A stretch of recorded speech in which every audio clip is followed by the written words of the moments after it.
fabulous writers. Thank you for joining me today. Today is part 2 of Symbolic Housewares.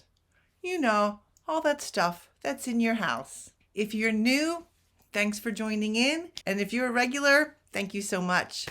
And you know the drill. Subscribe, notify. You know how that goes. Here are 8 more symbolic house goods. Looms. I don't have a loom. Yeah, I just don't have it. It's an old-fashioned thing. Looms are symbolic of the mother goddess, Luna, and feminine power. Remember the story Rumpelstiltskin? What did the princess say she could do? Oh, that's right. Loom gold from straw. Got her in some trouble. Things to consider about looms. Who is doing the looming? The lying princess? What pattern is being created? Is that itself symbolic? What colors are woven? Because colors too, as you know, can be symbolic. And I did another video on that. I'll link it at the bottom. What material is used? Straw, silk, wool. With modern texts, any character that looms now, we know that either that's their hobby or they are some kind of artisan weaver. And those characters are usually Mother Earth kind of characters. Mirrors. Ooh, that is too close. Mirrors have like a billion meanings. Well, almost. You can do so many things with mirrors, but they're usually symbolic of vanity, truth, because you're looking at the truth, which is ironic because the mirror isn't representative of all the dimensions. Clarity, distortion, like this mirror, a reflection of the soul. Inner calm, that's a Taoist belief, and the transitory nature of reality. That's in Hinduism. Things to consider with a mirror. Who or what is reflected? What is not reflected? How is the mirror framed? Is it ornate, simple? Does it have no frame? Does the mirror break? Ah! That's a symbolic smack in the face. And when the mirror does crack or break, what really broke or cracked inside the character? Pen and ink. This is a official Autumn Bardot pencil. Has a little dragon on it. If you want one of these babies and some other swag, like a tech cloth, just sign up for my email on my blog and give me your address and I'll send you a few goodies. Okay, back to pen and ink. Super obvious, right? Learning, creativity, destiny. The pen is mightier than the sword. No more powerful words have ever been spoken, but with a pen. Some apocryphal religious texts claim that Penumwe, the fallen angel, gave man the ability to write down his words, which was considered one of the most dangerous things. Things to consider. What is written? Is it an incantation, heresy, destiny, a confession, a diary, a map, instructions? Is it logical, emotional, factual, a lie? You get the picture.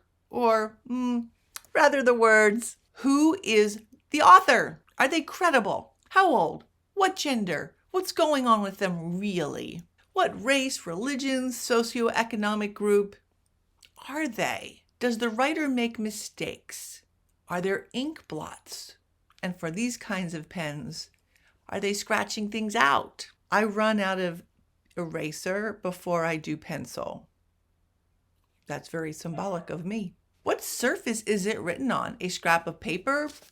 Back of an envelope? A napkin? Their hand? It's fine to write. She took a piece of paper and jotted a note, but if you want to add some extra flavor, you could write something like, she wrote a note, her overly large, loopy handwriting going to the torn edge of the scrap of paper. You might think that's a lot of detail, Autumn. Do I need it? No, of course not. But consider that sentence. What might the reader unconsciously pick up? Maybe that the character doesn't let them hem anything in, not even their large penmanship or that scrap of paper. Maybe it tells the reader they didn't think things through. Maybe that they were angry and wrote big. Maybe they didn't have time to find a notepad. Maybe that they're not wasteful. Maybe all of these, maybe some of these, maybe more, but you get the picture. It gives a little character clue. Little things you like to drop all throughout your novel that build that beautiful, rounded character, fully fleshed out character. Purse. It's wealth, vanity, prosperity. Is it any wonder women love their designer bags? I know I do. Nothing says I've arrived like a $5,000 bag, even if there's no money in it. Things to consider. Is the purse empty or full? Stuffed, messy, or super neat inside? Not my bags, although I try. I really try. What material is the purse made out of? Is it designer? Is it silk, wool, leather? All of those things provide character clues. Screen. I don't have a screen. Not the kind of screen I'm going to talk about. Screens are all about mystery and concealment, right? You hide behind them. Things to consider. Who is hiding? Who are they hiding from? Why are they hiding? To save their life? For nefarious purposes? Is it titillating or frightening? Does the hider emerge differently from behind the screen? I mean, are they somebody else? Has their expression or their emotion changed? All fun things you can play with. What material is the screen made from? There's a difference between a beautiful hand-painted oriental screen and a very sheer screen. Does the screen show their silhouette? We've all seen the movie, right? Where a woman goes behind the screen to change and the guy can see her silhouette as she changes. And of course, that is very sexy. Table. Well, there's a table.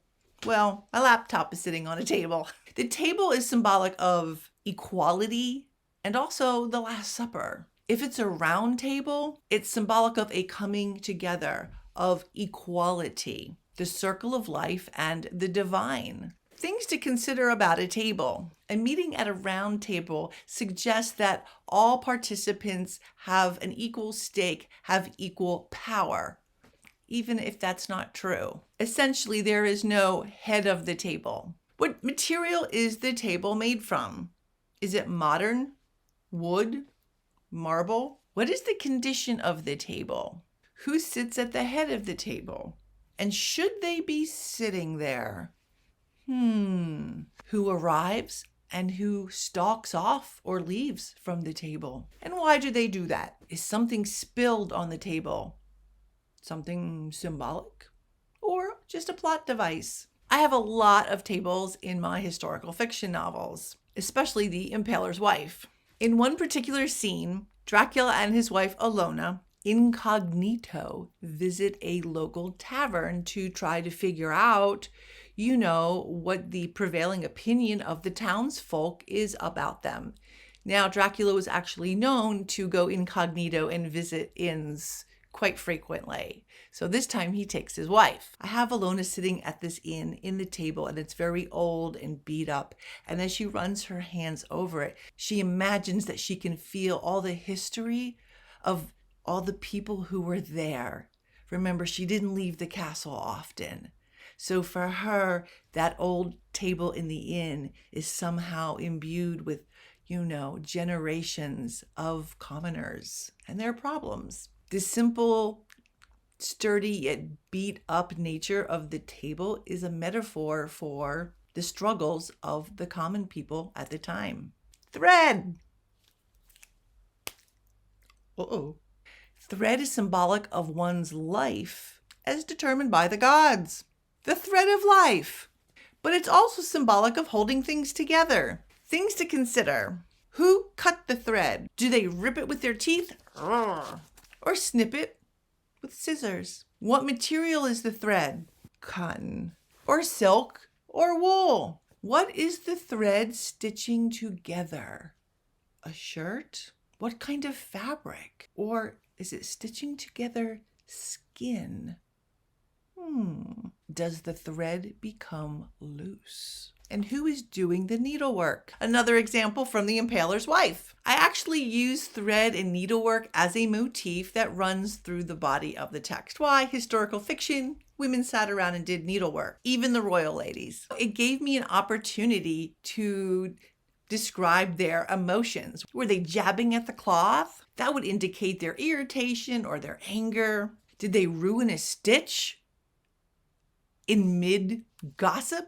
Oh dear. Were they yanking on something? Once again, it could indicate their emotion. And I also used stitching to describe relationships. I really had fun with it. I think it's a really cool symbol, the thread and the needle, that you can really use to play with emotion. Timepiece, a clock, a watch. One of those things that turns upside down with the sand. All are symbolic of mortality. A few things to consider. Does the clock run fast or slow? Or is it exact?